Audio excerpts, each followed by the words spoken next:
శ్రీ మహాగణాధిపతియే నమః. ఏ పని ప్రారంభించినా నిర్విఘ్నంగా ఆ పని జరగాలని ముందుగా వినాయకుని పూజిస్తారు.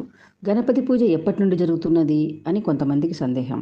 సృష్టి ప్రారంభంలో బ్రహ్మదేవుడు గణపతిని ఆరాధించి సృష్టి కార్యం ప్రారంభించారు అని చెప్తారు. ఈ గణపతి రూపం ఆదిలో ఓంకార రూపంలో ఉంటుంది. ఈ సృష్టి మొత్తం ఒకే పద్ధతిలో కలిసి పనిచేయటానికి అక్షర పరబ్రహ్మ స్వరూపమైన ఓంకార రూపంలో గణపతి తన గణములతో నిర్విఘ్నంగా చేపిస్తారు.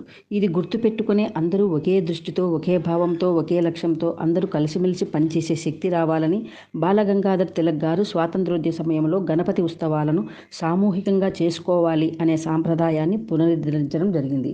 వినాయకుడు సిద్ధి బుద్ధి అనే 2 కన్యలను వివాహమాడినట్లు, వారికి క్షేమ లాభ అనే 2 కుమారులు కలిగినట్లు చెప్తారు. ఇక్కడ జ్ఞానపరంగా ఆలోచిస్తే వినాయకుని ఆరాధించడం ద్వారా మనకు ఏది మంచి ఏది చెడు అని ఆలోచించే దివ్యబుద్ధి లభిస్తుందని, ఈ దివ్యబుద్ధి ద్వారా సిద్ధి లభిస్తుంది.